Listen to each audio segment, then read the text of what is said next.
자, 우리 모두가 신앙생활 하는 사람들인데요. 여러분, 신앙이라는 것은 단순하게 말한다면은 하나님을 의지하는 것입니다. 우리는 마땅히 하나님을 의지하면서 살아야 하는 사람들입니다. 여러분, 성경이 말하는 가장 큰 죄가 뭔지 아세요? 자기 스스로 살려고 하는 죄입니다. 우린 자기 스스로 살 수 있는 존재가 아니에요. 스스로 살 수 있고 스스로 존재하는 분은 오직 한 분, 우리 하나님이십니다. 우리는 스스로 사는 자가 아니라 스스로 존재하는 그분을 의지하면서 사는 자예요. 여러분, 신앙이라는 것은 얼마나 홀로서기를 하느냐가 아닙니다. 얼마나 하나님을 많이 의지하느냐, 이것입니다. 물론 우리가 홀로서기라고 하는 말을 오해해서는 안 돼요. 사람들을 의지하고 사람들에게 기대고 사람들에게 종속돼서 살지 않는다라고 하는 점에서는 우리 신앙은 홀로서기입니다. 우리들이 가르치는 신앙, 우리들이 배우는 신앙은요, 모든 사람이나 또는 돈이나 재물이나 모든 사물로부터 독립을 선언하는 것입니다. 더 이상 우리는 그런 것을 믿고 그런 것을 의지하지 않고 그런 것에 종속된 사람들이 아니에요. 그러나 하나님으로부터 독립되는 것은 아닙니다. 이게 우리가 세상과 구별되는 거야. 세상에서도 자율이라는 것을 강조하고 주장하고 있는 사람들, 특별히 우리 근대 와서 교육학자들, 교육자들은요, 사람뿐만이 아니라 하나님으로부터의 독립을 선언합니다. 그래서 그 어느 누구의 영향을 받지 않고 자기 스스로 생각하고 자기 스스로 결정하고 자기 스스로 살아가는 사람을 어른이다, 성인이다 이렇게 이야기하고 있어요. 이것은 신앙과는 다른 이야기입니다. 신앙은 내가 얼마나 나의 힘으로 살 수 있느냐, 이것이 아니라 얼마나 하나님의 힘과 능력을 의지해서 사느냐, 이것이에요. 우리는 이것을 배워야 됩니다. 거기에 능력 있는 삶의 열쇠가 있습니다. 그래서 예수님은 제자들에게 홀로 사는 법이 아니라 하나님을 의지하는 법을 가르쳐 주셨어요. 자, 여러분, 우리가 신앙이 성장하면 성장할수록 우리는 점점 더 홀로 서는 자가 아니라 하나님을 의지하는 자가 됩니다. 오히려 신앙이 어릴 때는요, 평상시에는 하나님 잊어버려요. 그냥 자기 힘으로 살아가요. 그러다가 큰 일을 만나고 큰 어려움 만나면 그래서 하나님 찾습니다. 그런데 우리가 신앙이 성장하면은 점차로 크고 작은 일을 우리 하나님께 위탁합니다. 아니, 삶 전체가 하나님을 의지하는 삶이에요. 아주 작은 것조차도 우리는 그분의 손에 맡겨드리고 그분을 의지하면서 살아가게 됩니다. 자, 올 한 해 우리 모두가 축복된 해가 되기를 원해요. 형통하기를 갈망합니다. 그런데 그 축복과 형통은 이미 하나님의 자녀들에게 다 열려져 있어요. 그것을 쟁취하고 누리는 것은 우리들의 몫입니다. 이 모든 것은 우리가 얼마나 하나님을 의지하느냐, 얼마나 하나님을 의지할 줄 아느냐, 여기에 달려 있어요. 오늘 우리가 그것을 좀 돌아봐요. 자, 우리가 좀 전에 읽은 이 성경은요, 예수님께서 붙잡히기 전에 제자들에게 마지막으로 주신 그 유명한 고별사입니다. Farewell Discourse예요. 다른 복음서에도 이 고별사가 있지만 되게 다 짧게 나와 있는데 이 요한복음에서는 13장부터 17장까지 아주 많은 분량이 이 강론과 대화로 이루어지면서 예수님의 유명한 고별사로 소개되고 있습니다. 자, 조금 뒤에 일어난 일을 우리 주님은 다 알고 계시죠. 이제 이들을 떠나야 할 시간이 가까우고 있어요. 얼마 뒤면은 유대인들에 붙잡혀가지고 그리고 결국 죽임을 당하게 될 것입니다. 그리고 사흘 뒤에 그는 부활할 것이고 그리고 얼마 있지 않아서 그는 이 세상을 떠나서 승천하셔서 하나님 우편에 앉게 될 것입니다. 그리고 거기에 계시다가 하나님이 정하신 시간이 되면은 다시 이 세상에 오시게 될 것입니다. 자, 여기 제자들은요, 지금까지 대략 한 3년 정도의 시간 동안 예수님 만나고 예수님과 함께 동행했는데 지금까지 예수님만을 의지해 왔어요. 주님은 그들에게 믿을 수 있는 아주 든든한 담이었습니다. 왜? 능치 못함이 없거든요. 어떤 일을 만나든지 사람으로는 할 수 없는 일임에도 불구하고 우리 예수님께서는 그 문제를 해결해 나가는 걸 봤거든요. 온갖 기적을 행하시고 아주 탁월한 설교를 통해서 하나님 나라에 대해서 가르치신 주님, 그래서 그들이 의지하고 믿고 따랐던 주님, 그 주님이 이제 떠나신다고 말씀을 하십니다. 당연히 그들 속에 두려움이 생길 수밖에 없겠죠.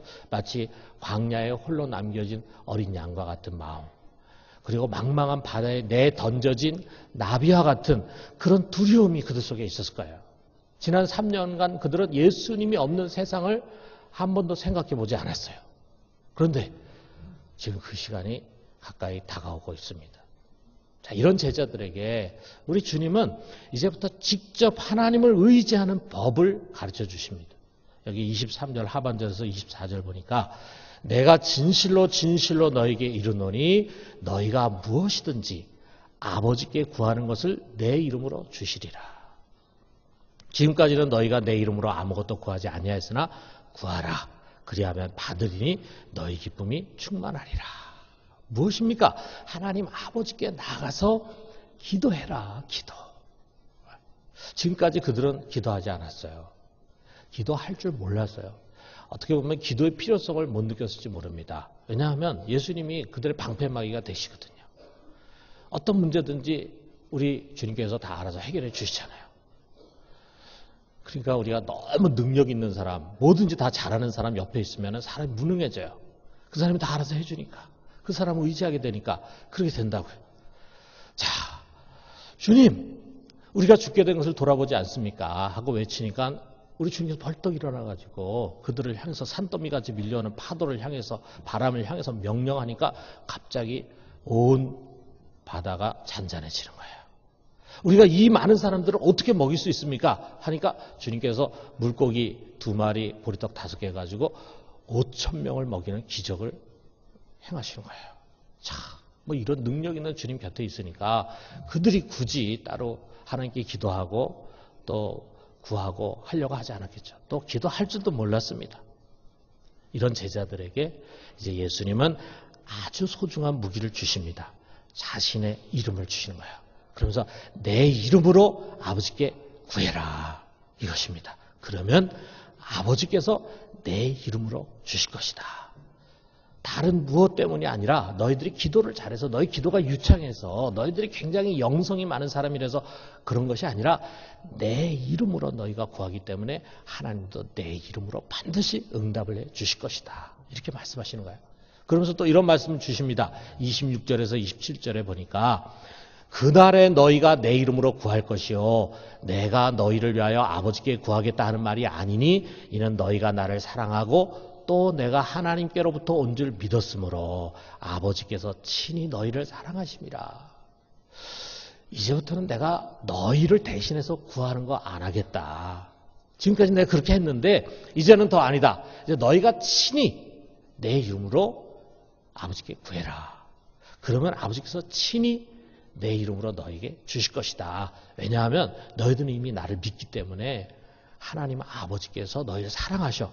그래서 친히 너희를 사랑하기 때문에 너희에게 직접 주신다라고 하는 말씀이에요. 그러니까 이제부터 너희가 직접 구해라. 그러면 너희가 직접 받을 것이니 그러면 너희 기쁨이 충만할 것이다.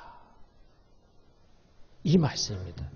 자, 주님의 이 말씀은요, 유명한 탈무드의 말을 생각하게 합니다. 탈무드에 이런 말 있잖아요. 자식에게 물고기 주지 말고 물고기 잡는 법을 가르쳐 줘라. 사실 유대인들이 바로 이런 것 때문에 탁월한 것 같아요. 그들의 교육의 방향이 올바르다 이거죠. 자식이 물고기 잡고 주는 거 하지 말고 자기 스스로 물고기를 잡을 수 있는 기술을 가르쳐 줘라. 옳잖아요, 여러분. 우리 교육이 이것이 돼야 되잖아요.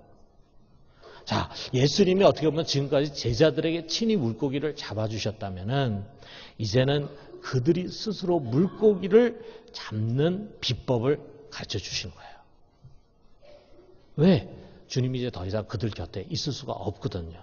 이제는 그들이 직접 하나님 앞에 나가서 구하게 되는 것입니다. 그것이 바로 기도입니다. 이처럼 그들이 직접 기도할 수 있도록 주님은 자기의 이름을 주셨어요. 내 이름으로 기도해라. 그러면 그분이 주님께서 기도한 것과 똑같은 그런 능력과 역사를 일으키게 된다 이거죠. 아울러 우리가 아직 기도에 서툴기 때문에 우리의 기도를 돕도록 돕는 자, 보혜사 성령을 보내주셨습니다. 그래서 우리가 잘 아는 성경 구절 있잖아요. 로마서 8장 26절. 자, 우리 같이 한번 읽어봅시다.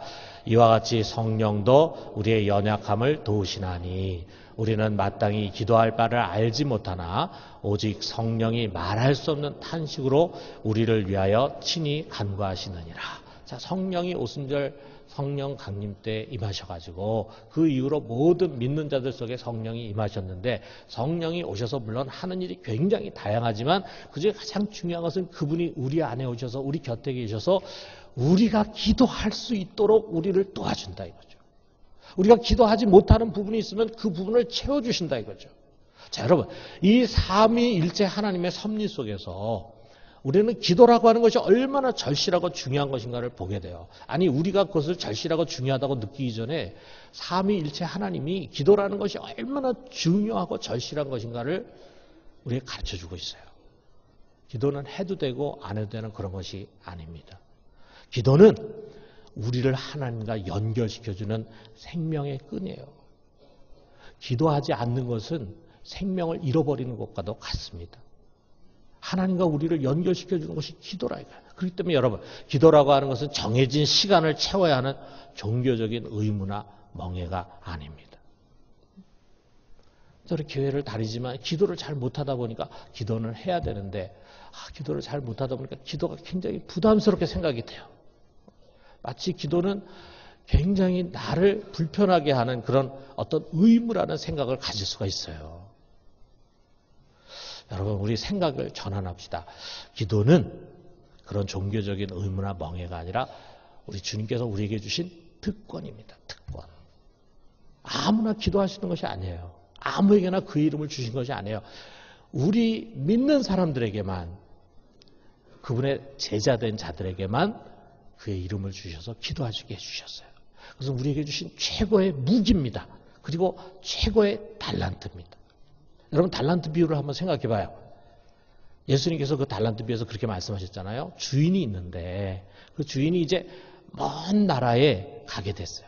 갔다 오려면 시간이 많이 걸려. 그러니까 종들에게 달란트를 맡기셨습니다.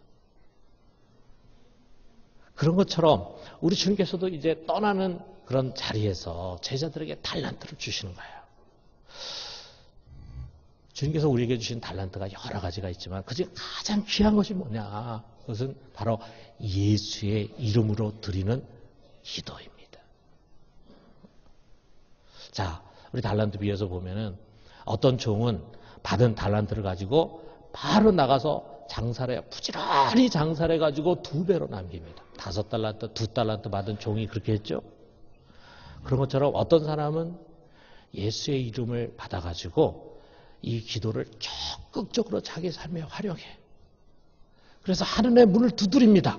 그래서 하늘의 능력을 맛보고 아주 풍성한 삶을 살아가요. 기도로 자기 앞에 있는 장애물들을 하나하나 치워갑니다. 그러면서 형통한 길을 만들어가요. 그런데 어떤 사람은 그것을 부담스러워해가지고 땅속에 묻어버리잖아요. 그런 것처럼 주님께서 우리에게 주신 이 소중한 것을 장롱 속에 깊이 집어넣고 그 다음에 모셔두기만 하고 사용하지 않습니다. 기도하지 않는 거죠. 기도하지 않습니다.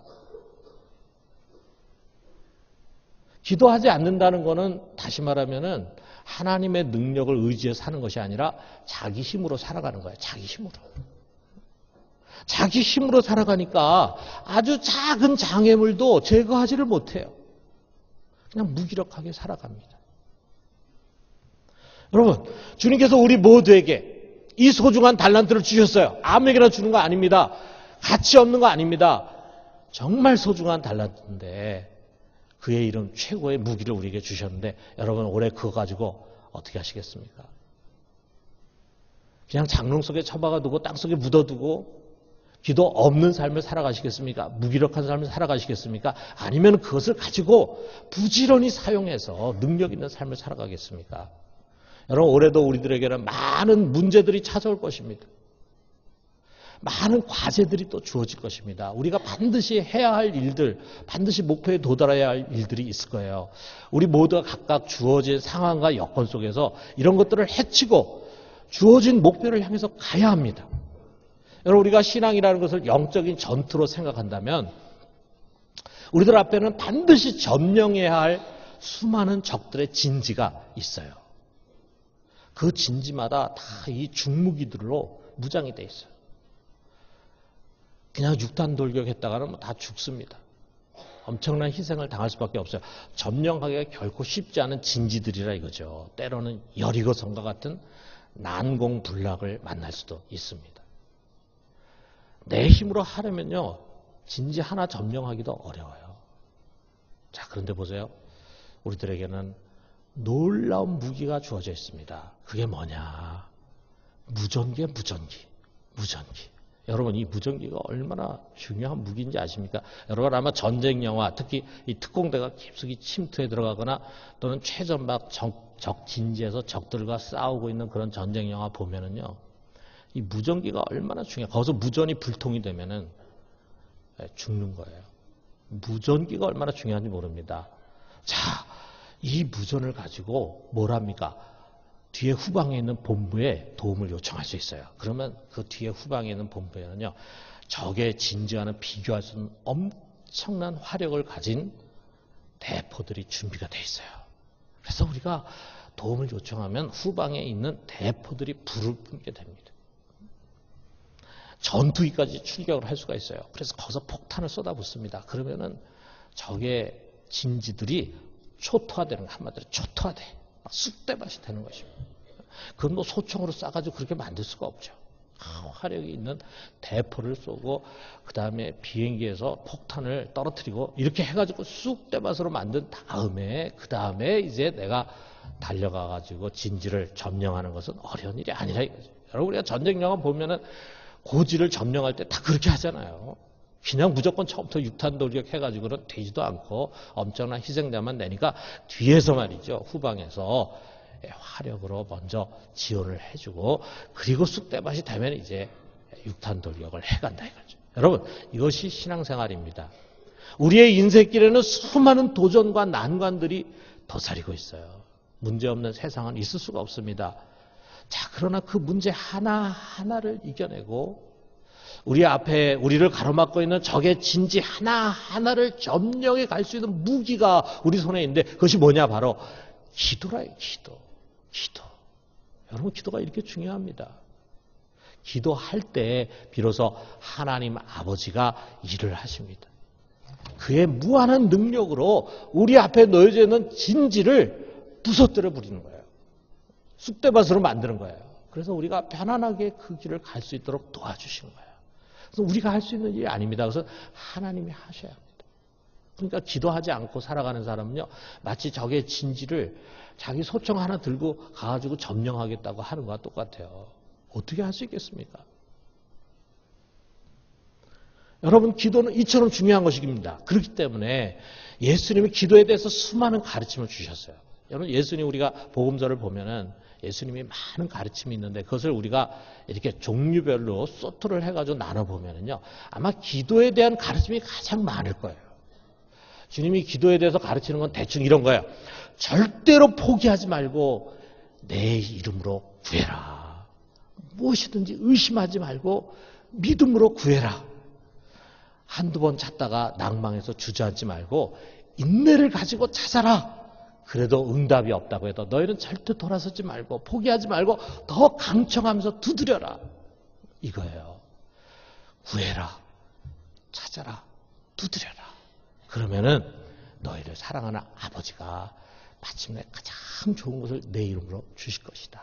여러분, 이거 믿으십니까? 그럼 여러분, 우리 기도의 자리로 나아갑시다. 기도의 자리로 나가요.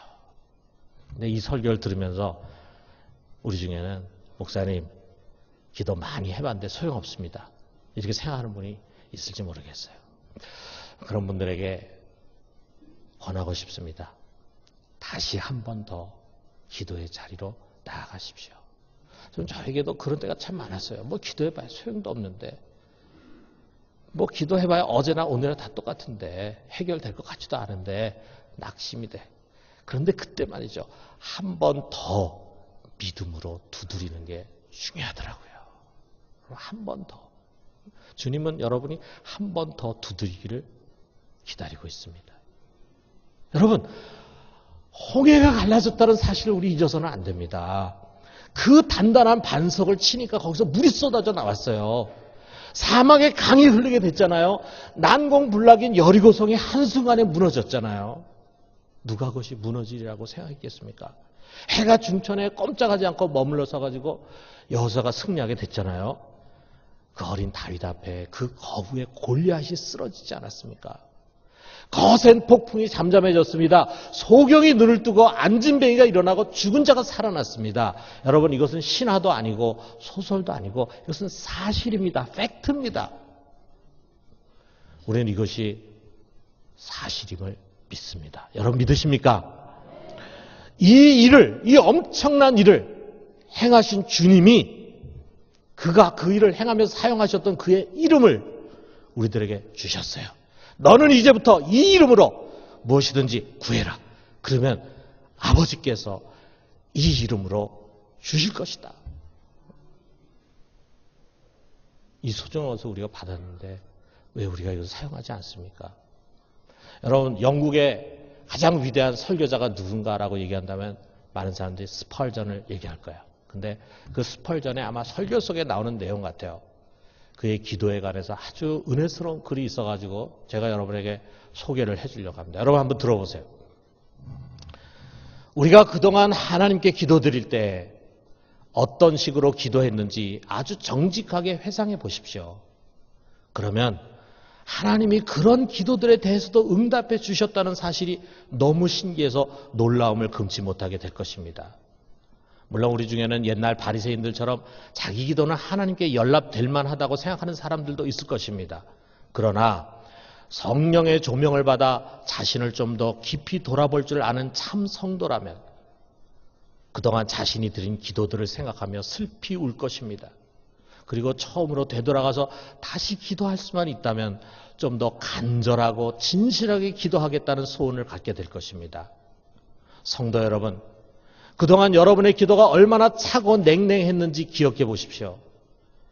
여러분은 골방에서 야곱처럼 하나님과 씨름했어야만 했는데 그렇게 하는 대신에 뜨뜻 미지근하게 기도하되 그것도 아주 조금 했을 뿐입니다.